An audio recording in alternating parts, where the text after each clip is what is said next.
Welcome everyone to the Leaders of Leader podcast. My name is Diana Daniels. I am YPO Europe, and I am also the CEO and founder of Kronos Group, working in the telecommunications, labor, and financial inclusion. And it is my pleasure to be hosting today the Leaders of Leader podcast that is brought to you by the YPO Leadership Development Network.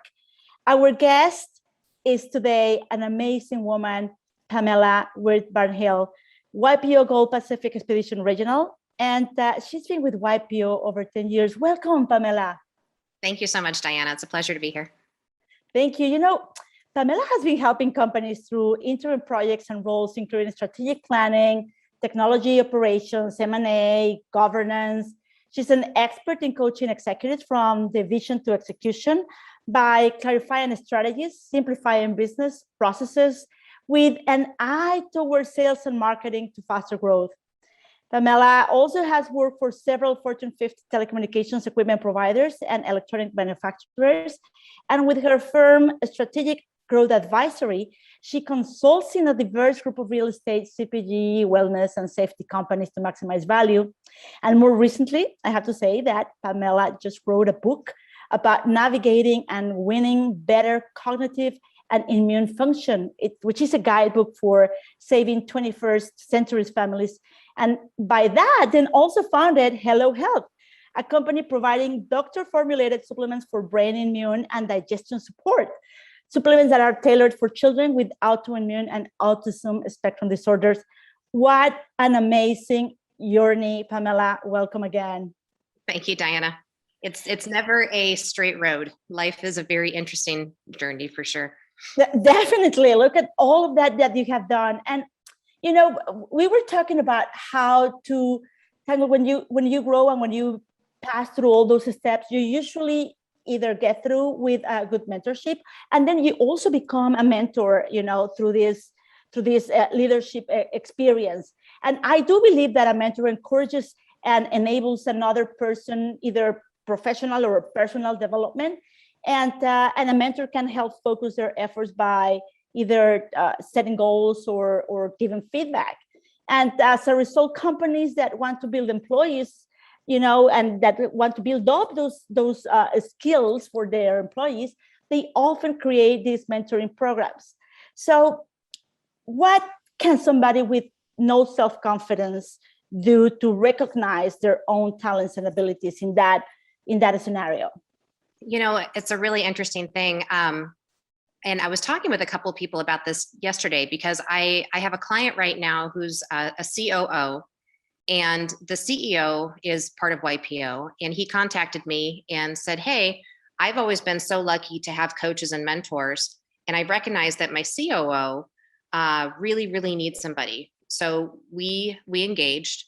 And I think there's a gap in today's society in professional growth. I mean, it used to be, I'm 47 years old, and I started working for Motorola right out of university.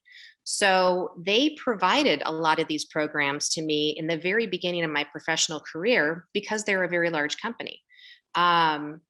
We don't see as much of that now. I mean, companies are getting smaller and smaller.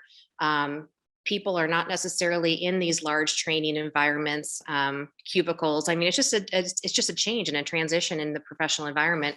Not only from it's got its positives and its negatives, frankly. But I think that this is a really, really big area that we need to think and focus on is for these people in their 20s and 30s, they really are missing this foundation of time management and positive feedback, how to give feedback, how to receive it. All the things that you just really think and need in such an early age. And so I think now we're starting to see that as they get to these C-level positions, they still miss certain periods of being able to give and receive feedback, as well as, I see a lot in time management, and I see a lot in organization because we have so much information coming at us that it's really hard to turn off the notifications and the firefighting and the immediate things that need to happen constantly to all of us. So it's really interesting time for sure. So the way that I also see this, I spoke the other day as well in the podcast, which actually has been viewed a lot with Mike Ritchie in YPO. And what he told me is that one of the best decisions that he did is to hire a coach for his team, right?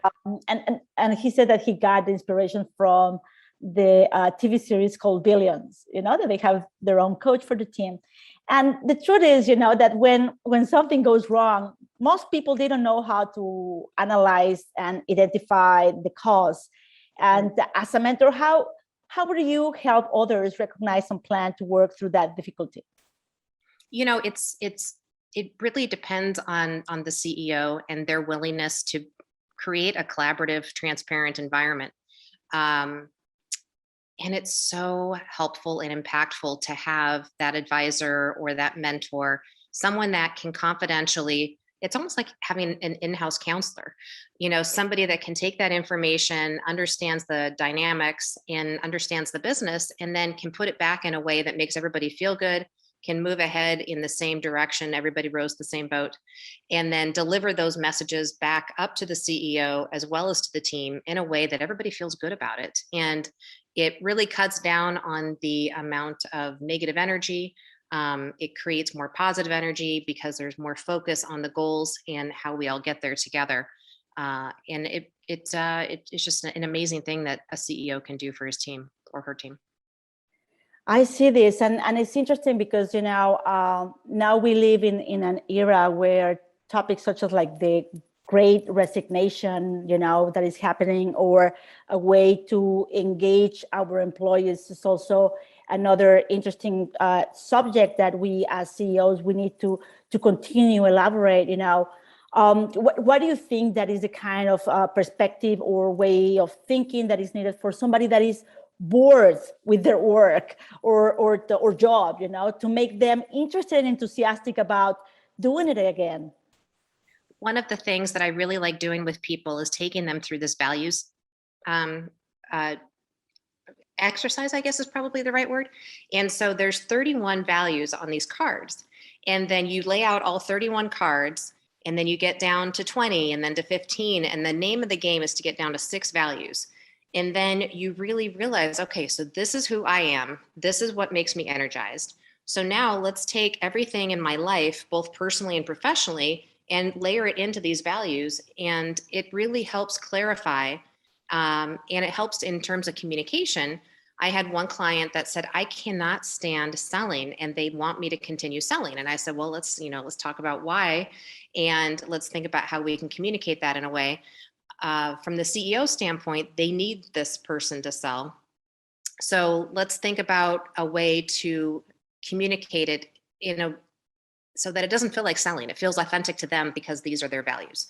So, really trying to create discussion around what drives them, what energizes them, and then what is it that they want and what is it that the company needs. I truly love that exercise. I guess that is super functional and helpful for everyone to try it at the office, and why not at home? And home. Yeah, right. It will be super nice to do that. Yeah. And in that perspective, like if, for instance, just to give an example, what gives you the most satisfaction when you are at work? I love to see. So I love to create. I love to make things better. And I like to see people happy.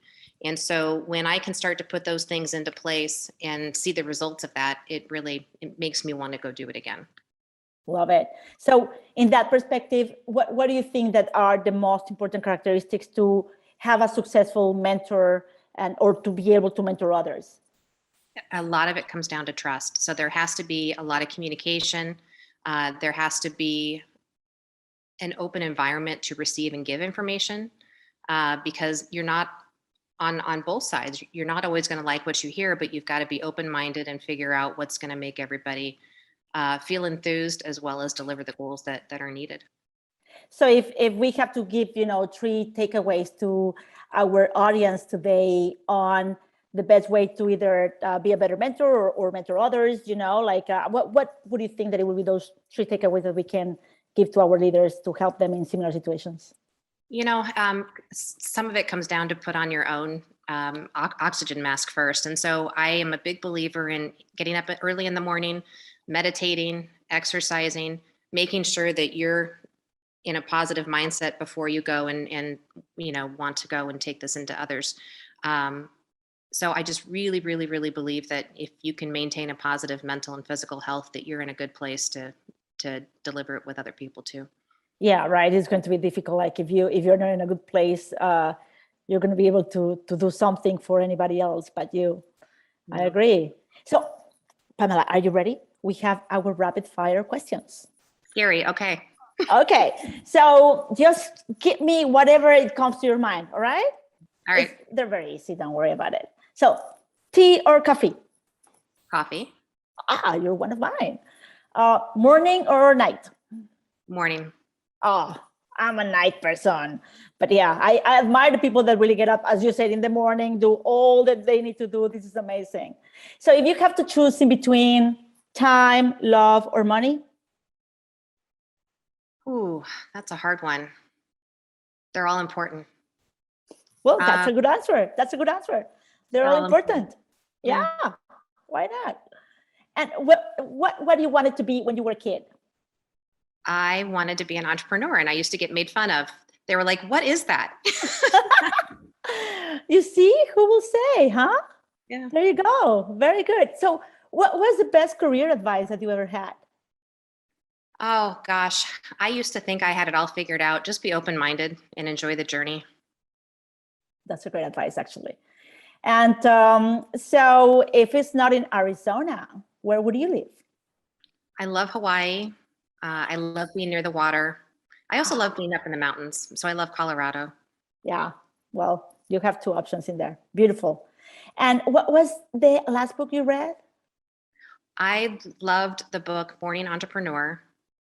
And I'm also reading The Perfect Close. Very good. Very good. What are you afraid of? I don't like being alone. So I'm getting comfortable with that. I see. And what keeps you awake at night? Just worrying about my children, that everything will be okay. Well, yeah, you're a mom. And so what makes you wake up? I love life. And so making sure that every day is a fresh day and figuring out what I can do in terms of helping and growing and creating. And yeah. This is amazing, Pamela. Thank you. So as a last and wrap up, what I would like to ask you is, would you give us some few resources for those ones that are trying to go through the path of becoming mentors or better at mentorship? What do you think that they can do and in order to have also growth in that area? I've got some free resources that I'm happy to provide, and I've got them on my website. I also just think that, a certain amount of life is showing up, a certain amount of life is luck, and a certain amount of life is hard work. And I think I've received a lot of opportunities from people, and I just constantly am looking for ways to give back. And if we can all kind of adopt that mentality of let's pay it forward a little bit in whatever that means to someone, I think that is very important. I really appreciate this so candid and honest answer. Thank you, Pamela. This is amazing. We are very grateful for the time that you provide us with today. And I want to thank you, all you, the audience that are here. And thank you, Pamela, for sharing with us all this incredible knowledge that will serve us to be better leaders. Thank you so much. Thank you, Diana, for putting this together. This is amazing to share with others. Appreciate it. And I want to invite you guys to the next episode of Leaders of Leaders. My name again is Diana Daniels, and I will be happy to be with you once more next time. Stay tuned. See you soon.